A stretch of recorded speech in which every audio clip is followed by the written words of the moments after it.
Les amis, est-ce que vous savez que le secteur de la mode ici en Afrique est un secteur qui vaut des milliards? Il y a plusieurs personnes qui se sont fait beaucoup d'argent dans ce secteur. Et bien aujourd'hui, nous sommes venus voir un des acteurs de la mode ici en Côte d'Ivoire à Abidjan. Ibrahim Fernandez, est-ce que ça vous dit quelque chose? Si ce n'est pas le cas, vous allez savoir qui est l'entrepreneur qui se cache derrière cette marque parce que nous allons en apprendre davantage sur son histoire. Donc si vous aussi, vous voulez vous lancer dans la mode ici en Afrique, regardez cette interview jusqu'à la fin parce qu'il va partager avec vous des secrets qu'il n'a partagés encore avec personne jusque-là. Et vous allez apprendre comment percer dans la mode en Afrique. Vous êtes prêts? Venez avec moi.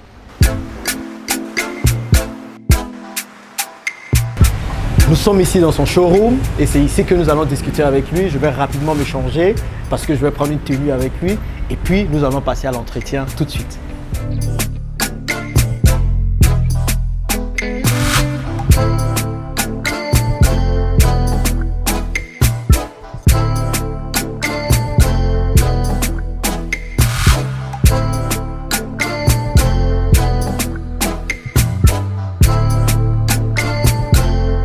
Bon, qu'est-ce que vous préférez? Ça ou ça? Bon, allez, je sais ça.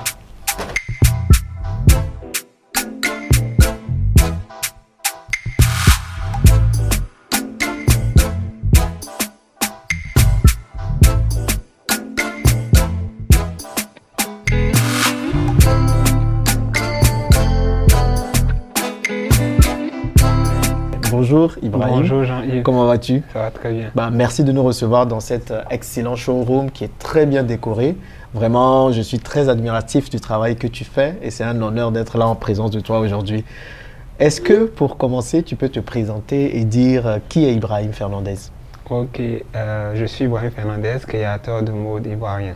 Ok, créateur de mode ivoirien. Oui. Maintenant, je sais que parfois, nous on mélange tout, hein. Styliste, créateur de mode, modéliste, couturier, tout ça c'est pareil. Mais parfois quand on vous dit ça, vous dites non, je suis créateur de mode, je suis styliste. Donc, tu te définis comment en réalité? Bon, déjà je vais essayer d'expliquer un peu vite. C'est quoi la différence? Oui, d'ailleurs, déjà le modéliste c'est celui qui fait le patronage. D'accord. Il n'est pas forcément styliste. Le styliste c'est celui qui crée le modèle. Et le modéliste, lui, il est au patronage et après, on a nos petites mains qui exécutent le modèle. D'accord. Voilà. Donc moi, à cette étape de ma carrière, je me définis comme styliste, modéliste et créateur de mode. Donc créateur de mode, ça veut dire quoi? Tous les modèles qu'on voit là, c'est toi qui les as créés, c'est pas des modèles que tu as vus quelque part, que tu as reproduits. Donc tu les crées totalement from scratch, quoi. Maintenant du coup, comment est-ce que ça commence? Ça commence en quelle année? Déjà, est-ce que tu as fait des études en modélisme et stylisme? Non, moi je suis autodidacte. Autodidacte? Oui. Tu as appris tout ça par toi-même? Oui, sur le tas. Là, je veux savoir davantage alors. Donc, c'est en quelle année tu commences avec ça? En 2013, je revenais du Maroc suite au décès de mon père. Donc, comme ça, je viens à Abidjan et je fais 1 an sur place et j'ai plus de boulot. Et voilà. Et je me rappelle que j'étais invité à un événement. D'accord. Voilà. Et j'avais pas de vêtements à me mettre et tout. Et à chaque fois, il y a ma mère qui me dit à chaque fois, elle est dans le textile. D'accord. Elle confectionne des textiles comme ça? Non, elle ne confectionne pas. C'est-à-dire, elle a un magasin de revente de tissus. De revente de tissus dans les confectionneurs. À Tréville, à Belleville. D'accord. Voilà, elle ne confectionne pas. Belleville, c'est le marché où on vend tous les tissus ici en Côte d'Ivoire, à Tréville, à Abidjan, quoi. Donc elle me disait à chaque fois, pendant 1 an, mais viens, tu vas prendre des tissus, tu te plains que tu n'as pas de vêtements. Elle dit non, moi je ne me vois pas en train de porter du pain et tout. Ah bon, pour toi, ce qui était à la mode, c'était les autres trucs, quoi. Pas le pain. Donc comme ça, j'étais un peu contraint. Je l'appelle, je dis bon moment, j'arrive, donc je passe et puis j'ai un coup de cœur sur une étoffe de tissu là-bas. Donc je prends ce tissu-là et je pars avec chez notre couturier de famille, qui est toujours aussi à Belleville. Et voilà, je lui fais un croquis de ce que je veux, à main levée. Et comme ça, il me demande de passer le soir parce qu'il ne comprenait pas bien. Et le soir, on discute, je l'explique et tout, il fait le vêtement. Et après, je le récupère, je pars à l'événement, je fais des photos, je mets sur mes réseaux. Et il y a tout le monde qui me dit « Ah, mais c'est bien, c'est beau, qui a fait, où tu as acheté ?» Donc, je dis directement que c'est moi qui l'ai fait et tout. Et il s'ensuit des commandes et tout. Ah, comme ça, c'est parti comme ça? Oui, très Donc vite. tu postes juste sur les réseaux sociaux, les gens voient, Oui, oui. et puis là, ils te demandent de faire pareil pour eux. Si, ça Mais se du coup, dépend. c'est à quel moment tu t'es dit tu peux en faire un business au final, que tu peux, Bah, tu mais peux tout de gagner de suite, hein, je l'argent, pense oui. que c'est peut-être pas, vu mes études, j'ai fait des études de commerce et tout, donc tout de suite, moi, j'ai dit bon. Et puis, je voulais structurer tout. Tout de suite, je me dis, Ok. bon, ce qu'on va faire, c'est que je vais créer. C'est allé très vite. En moins d'une semaine, j'ai dit, je vais créer une marque de vêtements. D'accord. Oui. Tu Donc, pensais déjà à Ibrahim Fernandez, à la non, marque, ou juste une marque? c'était pas Ibrahim Fernandez à l'époque. Je me rappelais, c'était Zango. Zango, ah oui, je me rappelle ça, tu as commencé C'était avec Zango et Zango. tout. C'était Zango, j'ai appelé mes amis, j'ai dit non, mais je fais un bon truc, j'ai fait une tenue, ça plaît. Après, j'ai refait une deuxième tenue, ça plaît. Je suis là, je fais rien, je travaille pas et tout. Je veux essayer de créer une marque de vêtements et tout. Et donc, je cherchais le nom. Donc, je pense que j'ai fait un sondage, j'ai amené 3 noms. D'accord. Voilà, à certains des amis. Et puis, bon, après, c'est Zango qui est plus ressorti. J'ai décidé de créer une marque de vêtements. J'ai ouvert une page D'accord. Facebook et c'était genre une marque de vêtements en ligne. En ligne. Maintenant, quand tu commences, comment réagissent tes proches? Bon, ta mère, peut-être qu'elle était contente puisqu'elle t'encourageait, mais tes amis qui voient un homme se lancer dans la mode et tout, parfois, il y a des préjugés sur ça. Comment on réagit Au début, même, proches, c'est une vente en ligne. Donc, ils voyaient, au début, je pense que même, ils ne prenaient pas ça au sérieux. Ah bon, tu Personne- disais que oui, c'était pour t'amuser, quoi. Oui, personne ne prenait au sérieux, quoi. C'était vraiment une vente en ligne. Donc, voilà. Mais Je sais pas. mais tu n'as pas d'expérience en couture. Parce que, comme tu dis, maintenant, donc, toi, tu fais quoi? Tu dessines juste les modèles et puis après, tu donnes ça à des couturiers. Ce qui s'est passé, c'est couturiers. qu'avec toujours le même gars, quand j'ai décidé de lancer la marque, j'ai dit, bon, ok, il faut que je crée une collection. Donc, ce qui s'est passé, c'est que j'ai eu un deal avec lui. Il fallait qu'il me forme. D'accord. C'est-à-dire, lui, il travaillait déjà à son compte. Voilà, et donc ce qu'on faisait, c'est que quand il descendait à 20h, de 20h jusqu'à 1h, 2h du matin, je restais avec lui à Belleville dans le marché. C'était un peu risqué même. Je me rappelle que maman s'inquiétait à cette époque-là. Je restais de 20h à 1h, 2h du matin avec lui en train d'essayer de créer des modèles. Voilà, il m'apprenait aussi à couper directement et tout. Donc, je pense que j'ai fait ça pendant une bonne année. Pendant une bonne année, j'avais pas d'atelier, j'avais pas de local, je sous-traitais avec lui. D'accord. Voilà. Et pendant cette année-là, pendant qu'il m'aidait à confectionner mes vêtements, il m'apprenait aussi directement. Directement à faire. Par ricochet. Ok, d'accord. Donc là, tu sais coudre, même si tu ne le fais pas spécialement. Voilà. Maintenant, tu as eu besoin d'un capital pour te lancer, tu as eu besoin d'argent. Comment est-ce que tu as eu cet argent-là? Ah non, c'était trop difficile. Ah bon? Oui, évidemment. Donc, je ne sais même pas comment j'ai pu, au fait. C'est vraiment, on tourne sur fonds propres. Ah bon? C'est-à-dire, tes économies, tu investis. Mais ton premier capital, ton premier, comment tu commences? Parce que là, tu dis que tu vas aller acheter les tissus, donner aux couturiers pour qu'ils les cousent. Pour avoir les tissus, il faut les acheter. Est-ce que c'est ta mère qui te les a approchés, D'après elle me dit que moi, je lui dois énormément. Bah, bien elle sûr, me dit ça c'est elle qui t'a toujours. donné. Donc, c'est ta mère qui te prête les premiers textiles. Oui. D'accord. Mais je disais, je vais te rembourser. Mais je prenais, moi qui disais que je ne voulais pas faire de pain. Je me rappelle, ma première collection, c'était du basin mélangé avec du pain. C'est ça. J'étais même obligé, donc parce que c'est ce que j'avais comme c'est ce que j'avais comme matière, mais ça a beaucoup plu. Je pense que c'était la première fois même que la télé m'avait contacté. J'avais fait ça, j'ai pris mes neveux, certains jeunes du quartier, on a fait des photos et j'ai même reçu un message directement de la télé. La télé? Oui, Isabelle. À l'époque, c'était Tendance. Ok. Ils m'ont dit non, quand j'ai vu, mais j'ai dit non, c'est pas vrai.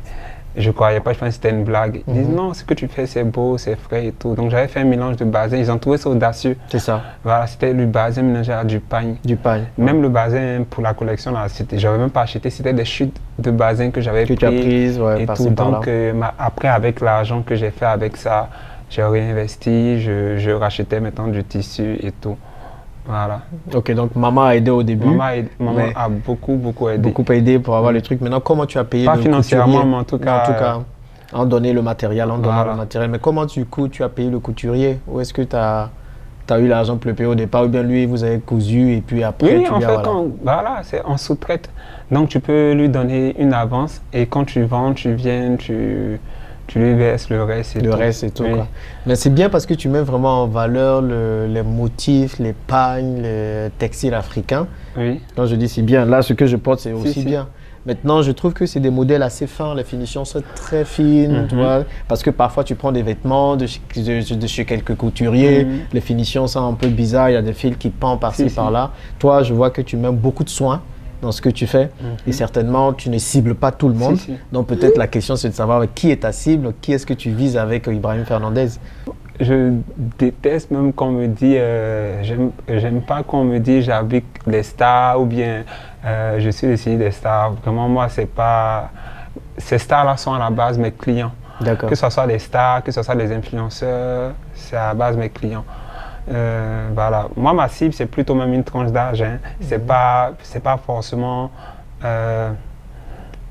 une classe sociale. D'accord. C'est Non, pas forcément. Ouais. C'est pas pour moi, c'est pas. Mais ce que tu fais, c'est quoi? Les jeunes peuvent porter, des adultes peuvent porter. Je vois que tu as une collection enfants également. Si. Là, ben, ça, à la demande générale. C'est parce que les clients demandent à chaque fois tu fais comme pour les enfants, tu fais comme. Et puis j'adore les enfants. Donc là, c'est ma première collection enfants. Mais ma cible, comme je dis là, c'est des jeunes de 20 à 50 ans. Quand même. Mais bon. Donc tu te lances avec ce premier couturier là et sur ton parcours et puis tu lances Zango et puis ça commence à prendre et puis pas mal de personnes viennent certainement te voir pour prendre davantage de modèles. Quelles sont les difficultés que tu as rencontrées sur ton chemin jusqu'à aujourd'hui à avoir Ibrahim Fernandez? Les difficultés, à quel niveau c'est-elle? C'est ça, les difficultés en tant qu'entrepreneur, parce que la vie d'entrepreneur n'est certainement pas rose et tranquille. Mais déjà au début, on n'a pas forcément le financement pour s'installer, ça c'est sûr. Donc moi, je sais même pas, pendant 2 ans même, pendant même que j'étais Zango, pendant même que je faisais déjà même peut-être des télés et tout, je n'étais pas installé, je continuais à sous-traiter, je partais d'atelier en atelier et ça c'est tellement compliqué parce que c'est faire confiance à des personnes extérieures, c'est 2 fois plus de travail parce qu'après, même quand le travail est fini, il faut suivre et tout. Et le fait qu'on n'est pas installé, c'est difficile pour recevoir et tout. Je me rappelle qu'après, même quand j'ai utilisé la cour encore de ma mère, voilà, pour déposer, quand j'ai pu m'acheter une machine, 2 machines, j'ai utilisé la cour arrière pour déposer mes machines là-bas et je recevais les gens dans le salon familial. C'était vraiment très, très compliqué. J'imagine, au moins tu as fait avec ce que tu avais. En gros, tu n'as pas attendu qu'un oncle ou une tante vienne te dire, bon voilà, l'argent, il faut commencer et tout ça. Tu as regardé ce que tu avais. Exactement. Toi, tu avais le talent de créateur. Tu es allé voir un couturier. Et puis exactement. Je n'ai pas attendu de dire, il me faut forcément une belle boutique pour commencer. Ou bien non, tant que, genre, voilà, qu'est-ce que les gens vont penser et tout. Moi, je savais le travail que je fournissais. Donc moi, j'étais pas gêné de recevoir des personnes. Ils savaient, ils comprenaient. Voilà, j'étais un jeune entrepreneur, je débutais et tout. Quand ils venaient, ils comprenaient. Je pense, voilà. Mais moi, à aucun moment, j'étais gêné ou j'avais même honte de recevoir au salon. Voilà. J'ai pas attendu. Ok, ça c'est génial. Et ça c'est le conseil qu'on donne à tous les entrepreneurs. Faites avec ce que vous avez en fait. Ne cherchez pas que tout soit parfait avant de vous lancer. Lancez-vous et au fur et à mesure vous allez vous parfaire.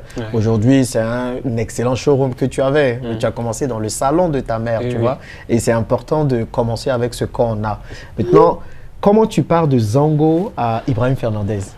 Comment ça se passe? Pourquoi ce changement de nom et tout ça?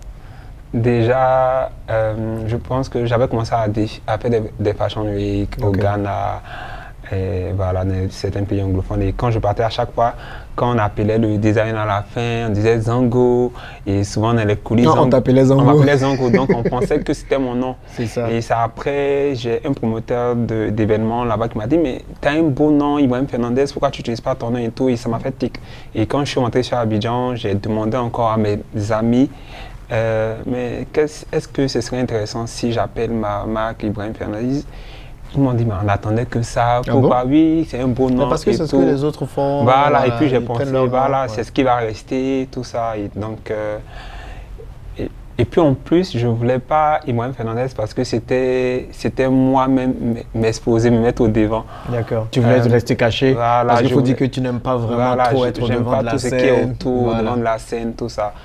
Les spotlights, tout ça, c'est pas mon truc. Donc, j'avais vraiment peur de m'ouvrir au monde et tout. Et donc, quand on est passé à Ibrahim Fernandez, tout a changé, la communication et tout. J'ai travaillé avec une équipe, voilà. Des photos et tout. Voilà, j'ai décidé d'amener la marque à un autre niveau. À un autre niveau. Et en tout cas, tu as bien réussi. Et aujourd'hui, je sais que tu n'aimes pas trop en parler, mais Ibrahim Fernandez, c'est une marque qui est portée par pas mal de stars. Des stars ivoiriennes, même africaines viennent s'habiller, prendre des photos et tout. Et c'est à quel moment tu t'es dit, peut-être, est-ce que ça s'est passé comme ça, une star est juste venue acheter tes vêtements et puis c'est parti? Ou bien est-ce que c'était une stratégie marketing derrière ça? Non, pas du tout. C'est pour ça que j'aime pas trop qu'on me dit la bière des stars, les trucs comme ça. Je déteste cette appellation-là parce que moi, à la base, c'est célébrités ou bien ces influenceurs, ce sont mes clients. D'accord. Je suppose que c'est parce que ce que je fais plaît qu'ils viennent. Donc moi, c'est un gagnant-gagnant parce que c'est des célébrités, c'est des influenceurs. Du coup, quand ils portent, ils font des photos et donc moi, voilà. Donc, c'est pas du marketing et tout, c'est des clients à la base. Donc voilà. Mais donc du coup, ça c'est bien, donc c'est des clients, mais quand même ça porte la marque un peu plus haut. Oui, et ça je pense que ça a aussi aidé. Ça a beaucoup aidé, pour ta marque, oui. Mais peut-être que c'est un conseil même que je donne aux gens, parce que de l'extérieur, les gens pensent que, voilà, je connais certaines marques, quand elles débutent, elles ne sont pas concentrées sur l'essentiel, c'est-à-dire elles vont directement vers ces célébrités-là, vers ces stars, elles font beaucoup de cadeaux et tout. Pourtant, cet argent-là, c'est-à-dire un vêtement donné cadeau, là, c'est vraiment, ça peut profiter à ton business et tout. C'est ça. Voilà. Et elles ne comprennent pas, elles offrent beaucoup de cadeaux et tout. Au final, l'entreprise n'évolue pas. Moi, c'est ce que je veux faire comprendre, parce que c'est pour ça que ça me dérange quand on me dit la bière des stars et tout, parce que j'ai eu même des designers qui m'ont approché. Ah, je vais habiller telle star, je vais habiller telle star, tout ça. Mais moi, c'est ma cliente. Elle me fait de la pub, certes, mais à la base, ma cliente, c'est-à-dire, certes, j'ai de la pub, mais j'ai de l'argent qui rentre. Donc, il faut travailler en sorte à ce que tu fais plaise et que ces influenceurs-là deviennent tes clients. C'est-à-dire, même si derrière, moi, j'offre des cadeaux, j'offre des cadeaux à mes clients, comme à des influenceurs, comme à des stars et tout, mais elles achètent aussi. D'accord. Mais du coup, comment, parce que ces influenceurs, ces stars, est-ce que c'est toi qui les approches ou c'est elles qui viennent et voient le travail que tu fais et puis elles se disent, bon, je vais porter parce que c'est beau et puis il suffit juste qu'une seule personne porte et puis après, voilà, le virus est pris. Quand je dis c'est des clients, c'est parce que bon, je ne démarche pas forcément des clients, mais c'est elles qui viennent vers moi. Et puis il y a certains influenceurs avec qui aussi j'ai travaillé, peut-être pour des campagnes et tout. Vraiment, c'est un mix des deux.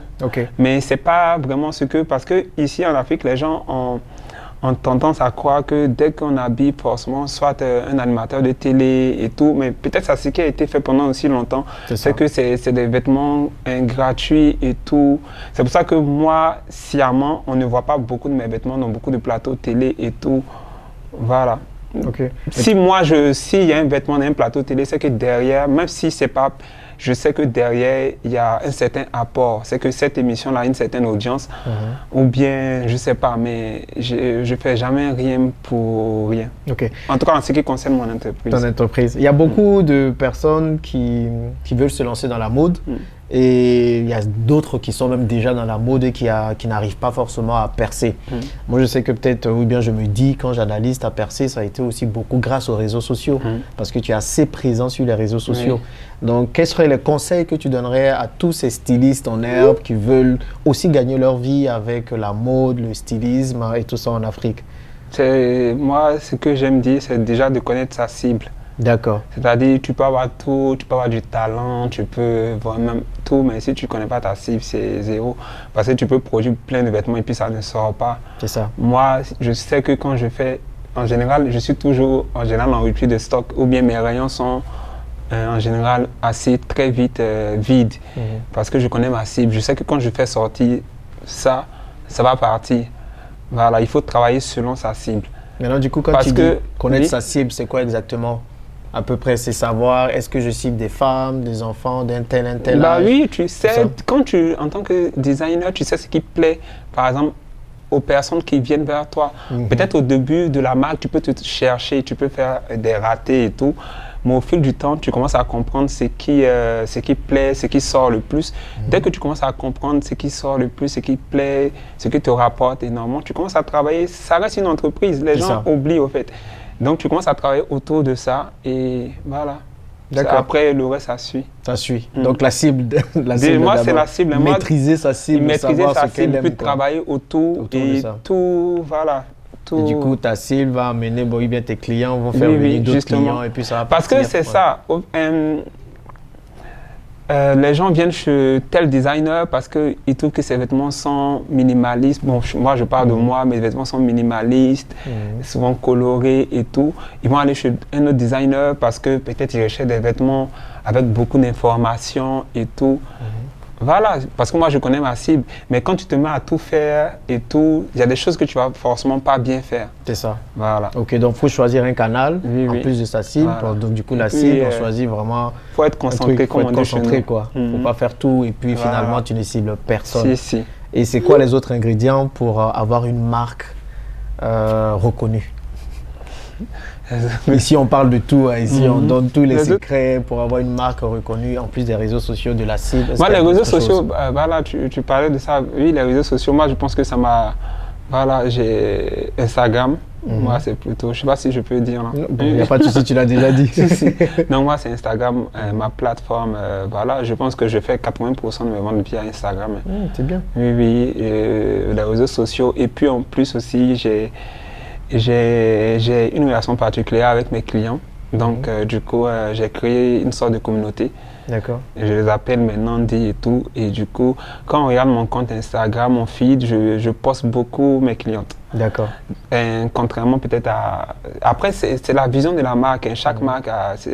Voilà, j'aurais pu poster que, par exemple, des mannequins, filiformes, tout ça. Mais moi, je poste beaucoup mes clientes. Et donc, du coup... Voilà, il n'y a pas meilleure publicité qu'une personne lambda qui a porté une tenue et tout. Et donc, c'est ça. Donc, les réseaux sociaux. Et puis, voilà, avoir une communauté. Surtout si vous utilisez les réseaux sociaux. Ça, c'est important ce que tu dis. C'est que finalement, tu te crées une communauté. Et c'est à cette communauté que tu vends. Ou bien c'est cette communauté qui vient acheter tes produits. Ils n'achètent pas juste de l'Ibrahim Fernandez parce que c'est un couturier comme tous les autres. Mais c'est la personne derrière, c'est l'histoire. C'est comme s'ils achètent, exactement. Ils achetaient chez un frère ou chez un ami. C'est vrai que moi, je viens. Bien que ce que tu fais soit vraiment très beau. Mais je pense que aussi derrière, le fait de se sentir en communauté, ça incite. Et ça, c'est un conseil. Si vous voulez faire du business en Afrique, réellement, c'est penser à de la communauté d'abord. Et même pas qu'en Afrique aujourd'hui, on parle de business de communauté. C'est qu'on se dit, il y a une communauté, les gens veulent appartenir à une communauté. Et c'est dans cette communauté-là maintenant qu'on échange l'argent. Les Chinois le font, les Juifs le font, les Indiens le font. Et je pense que de plus en plus en Afrique, on le fait. Et aujourd'hui, il faut compter à peu près combien pour acheter un vêtement chez Ibrahim Fernandez? Je sais pas... Je peux dire, on parle de tout ici. De 25 à plus, 25 000 jusqu'à, je sais pas. Donc 25 000, ça fait quoi 30 euros, 35, 40 euros à peu près? Oui, de pour 25 une chemise, et puis en boutique, de 25 à 150 000. À 150 000 francs pour les tuniques ou pour les robes pour les femmes 150 000, et ça sort? Oui, les gens prennent, hein? Oui, ça sort. Donc là, tu es millionnaire. Faut pas le dire fort. Faut pas le dire fort. Ouais, non, mais je suis millionnaire. Aujourd'hui, tu vois, là, tu es millionnaire et puis tu vis de ça. Oui, c'est ça. 100% donc, de ça. C'est qu'on peut vivre aussi de son talent ici en Afrique, de la mode. Si. Ok. Je vais te poser une question très piquante.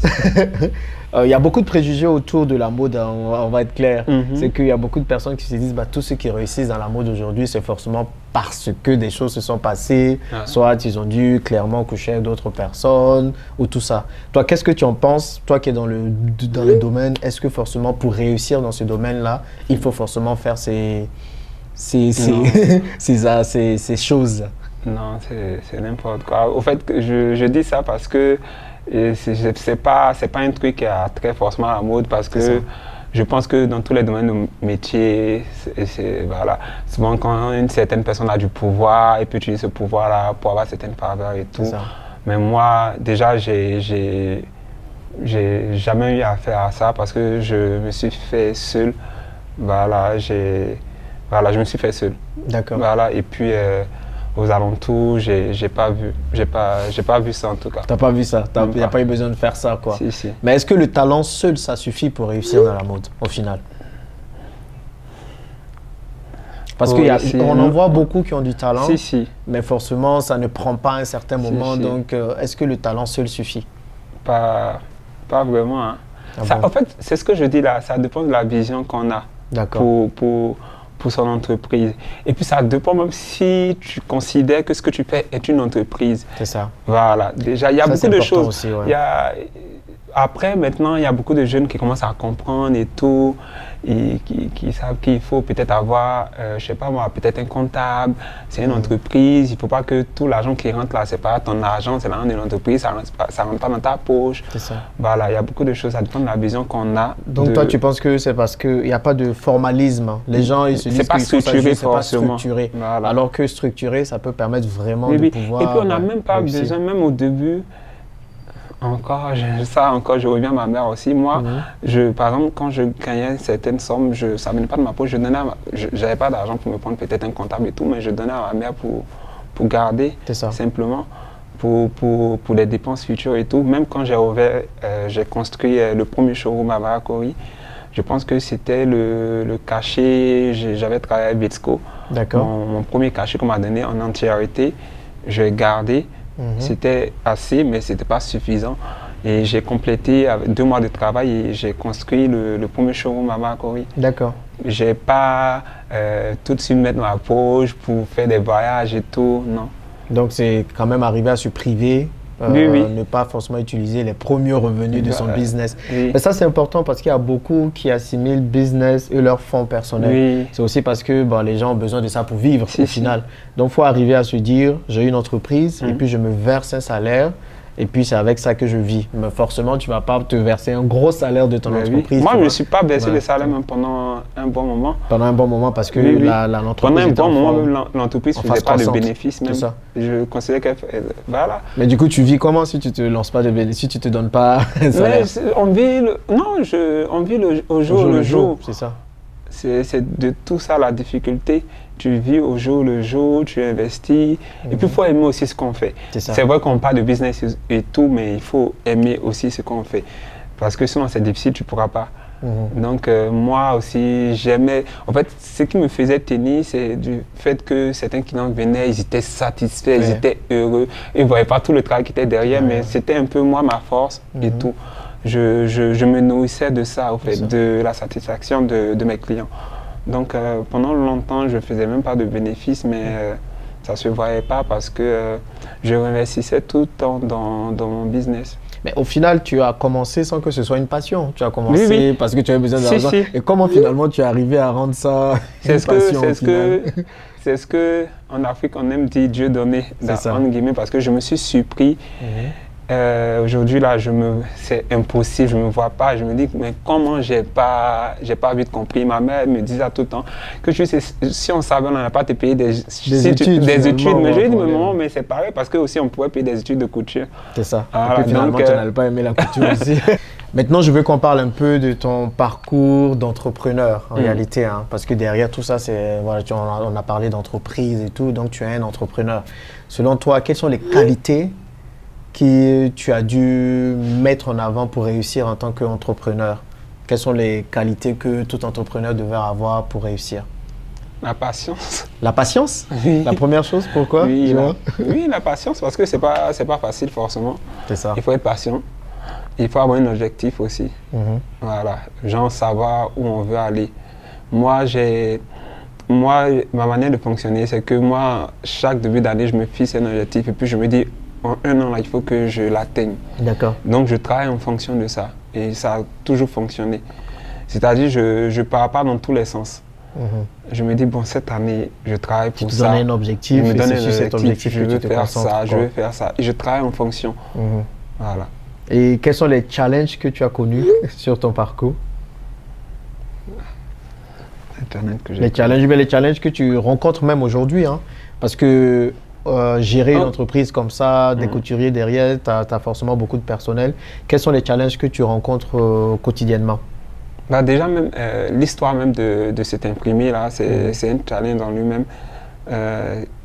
En tant que, par exemple, designer ici, on a tous les mêmes fournisseurs, quoi. C'est ça. On a les mêmes fournisseurs, soit à Djamé, à Trégil, et tu commences une collection et tu te rends compte que après tout le monde a le même tissu, ou bien pendant que tu commences, il y a des commandes et puis tu as un rupture de stock parce que le Libanais à côté n'a pas amené de tissu et tout. Donc moi, je me suis assis, j'ai réfléchi, dit bon, il faut que je crée mon propre tissu. C'est comme ça que tout a commencé.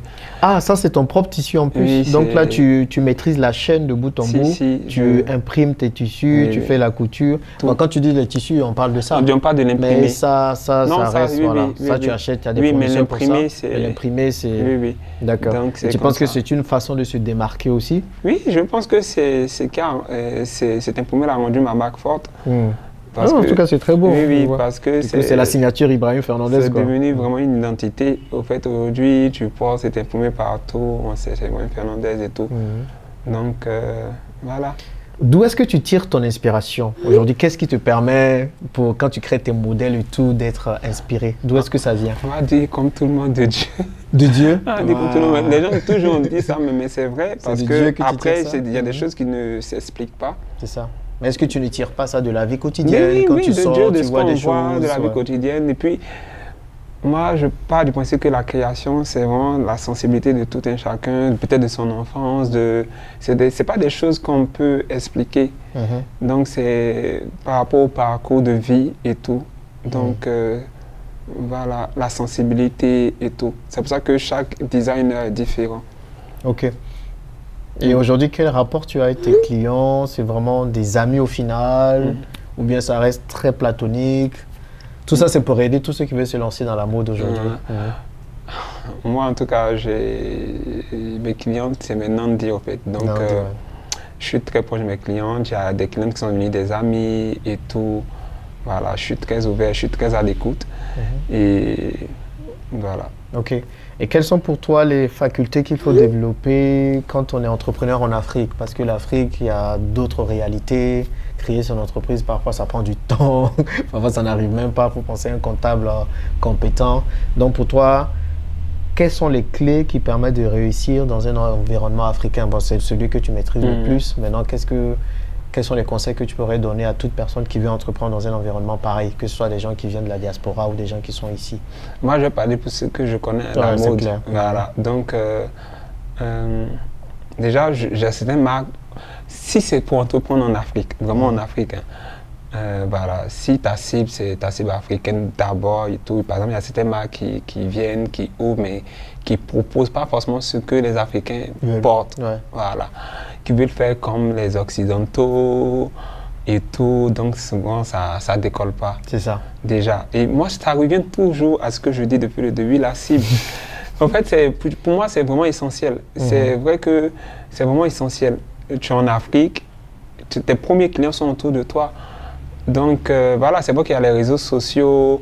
Voilà, moi, j'ai beaucoup de clients qui achètent de l'extérieur et tout, mais je pars du principe que il faut que les Ivoiriens, moi, on a dit, c'est qu'au moins tous les Ivoiriens aient au moins une tenue Ibrahim Fernandez.